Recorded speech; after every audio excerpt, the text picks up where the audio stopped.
Letter to editor एक ऐसा letter है आपका, आपके चाहे क्लास 10th में जितने भी स्टूडेंट्स हो, चाहे वो आपके सीबीएसई बोर्ड के हों, चाहे आपके आईसीएसई बोर्ड के हों, चाहे किसी भी बोर्ड के हो, ये लेटर आपके एग्जाम में आएगा ही आएगा। अगर आप ये लेटर सीख लेते हैं तो आपके जो 10 मार्क्स होते हैं वो आपके कंफर्म हो जाएंगे। इसमें कुछ नहीं करना है आपका, आपके क्वेश्चन पेपर में है लेटर टू एडिटर। आपने क्वेश्चन देखना है, कोई से भी कंटेंट जो आपको दे रखा है उसमें कि आपका सेंडर कौन है। सपोज आपका दीपक पांडे है, दीपक पांडे लिख रहा है, किसको लिख रहा है? Letter to editor. एडिटर कौन होता है? आपका समाचार पत्र में कोई भी आपका एक एडिटर होता है, जैसे कि आपका टाइम्स ऑफ इंडिया है, दैनिक जागरण है, हिंदुस्तान टाइम्स है। हर समाचार पत्र में आपका एडिटर होता ही है। और आप ये क्यों लिखोगे? क्योंकि आपको सपोज कोई समस्या है, जिस भी आप एरिया में रहते हैं वहाँ पे आपको कोई समस्या है, तो आप चाहते हो कि पत्र के माध्यम से आपकी जो परेशानी है वो उजागर हो, बाकी लोगों को भी पता लगे और आपकी जो परेशानी हो वो सॉल्व हो सके।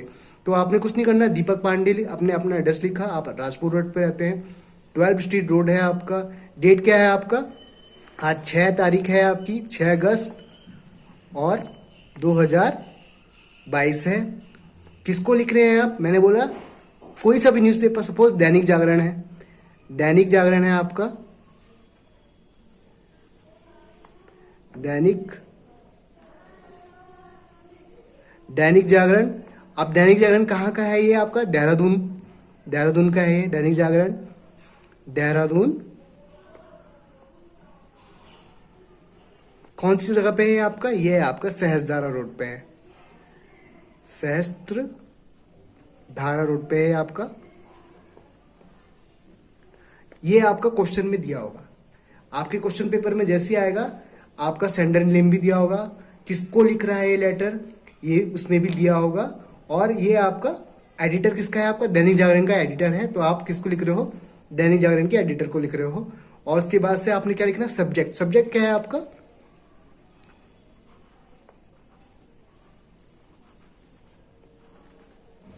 अब आप सब्जेक्ट लिखेंगे। सब्जेक्ट क्या है? आपकी जो एरिया में है अनहाइजीनिक कंडीशन है, सफाई व्यवस्था बिल्कुल बेकार है। जो स्वीपर है वो कभी आता नहीं है, आता भी है तो कभी कभी आता है और ढंग से सफाई नहीं करता है। उसकी वजह से जो आपकी सराउंडिंग्स है जहाँ पे आप रहते हैं वो बहुत खराब हो गई, अनहाइजीनिक हो गई है। तो इसलिए आप ये लेटर लिख रहे हो। तो solve the unhygienic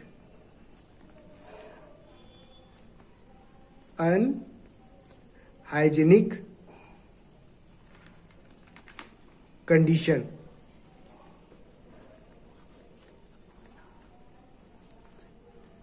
in my area.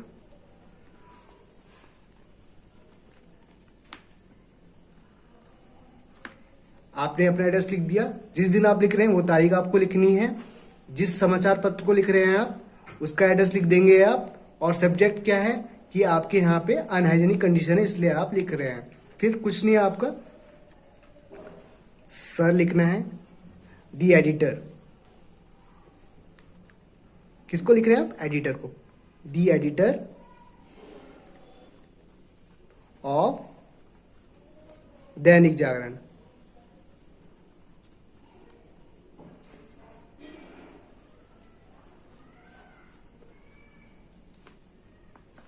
आप कौन है? I am Deepak, the resident of, कहाँ के रहने वाले हैं आप? रेजिडेंट ऑफ राजपुर रोड,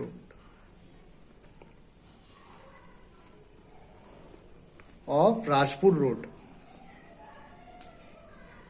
जितने भी आप लेटर रहते हो आपका ये कंटेंट ऑलमोस्ट सेम रहता है। आप जिसको भी लिखते हैं आप उसका नाम लिखेंगे और आप अपने बारे में बताते हैं कि आप दीपक हैं, चाहे आपका जो भी नाम है, और आप बताते हैं कि आप कहाँ के रहने वाले हैं। तो जैसे आप कौन है? दीपक हैं और कहाँ है? द रेजिडेंट ऑफ, कहाँ है? राजपुर रोड के हैं आप, राजपुर रोड के आप रहने वाले हैं। फिर क्या है? आप बताना चाहते हैं अपनी परेशानी। परेशानी क्या है? I want to tell you, I want to tell you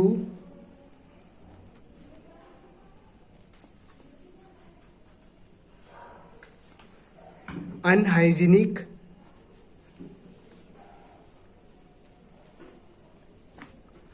condition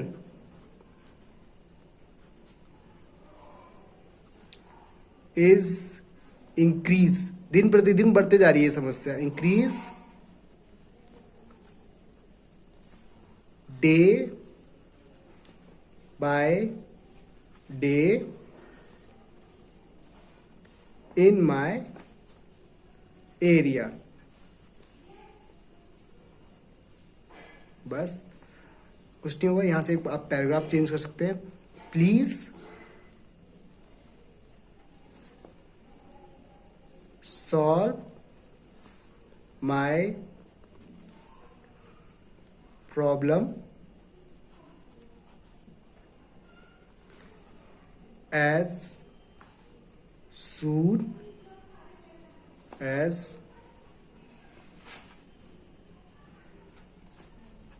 possible। फिर वही चीज आपका सेंडर जो था वो आपका नीचे भी आएगा, जिसने आपका ये लेटर लिया है वो एड्रेस आप नीचे भी लिखेंगे। तो योर्स सिंसियरली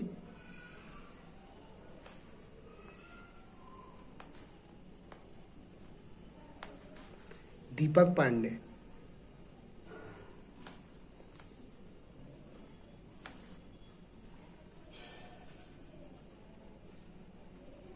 कहाँ के रहने वाले हैं आप? राजपुर रोड पे, राजपुर रोड। तो सेम चीज वही है आपका, कोई भी लेटर आएगा आपका कंटेंट जो दिया होता है उसमें लिखने के लिए, उसमें सबसे पहले चीज ये तो देनी होती है जिसको ये लेटर लिखना है, और डेट तो आप अपने हिसाब से डिसाइड करेंगे जिस दिन आप लिख रहे हैं और किस संस्था को लिखना है।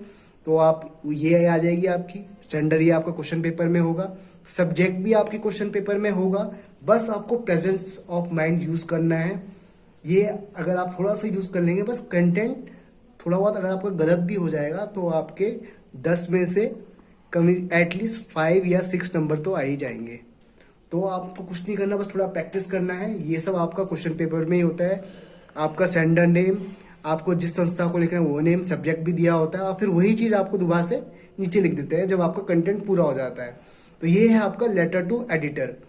और अगर आपने ये लेटर सीख लिया तो ऑलमोस्ट आपके 10 मार्क्स जो हैं वो आपके कंफर्म हो जाएंगे। और इसमें कुछ ऐसा नहीं है कि ये कुछ टफ है, जैसे हमारे बाकी के लेटर्स होते थे same to as it is ये वैसा ही है, बस थोड़ा सा कंटेंट में चेंज है जो कि आपकी सिचुएशन के हिसाब से चेंज हो जाता है। इतना प्रेजेंस ऑफ माइंड आपको यूज करना है। अगर आप ऐसा करते हैं तो ऑब्वियसली आपके अच्छे मार्क्स आएंगे। तो आज के लिए इतना ही। जय हिंद, जय भारत।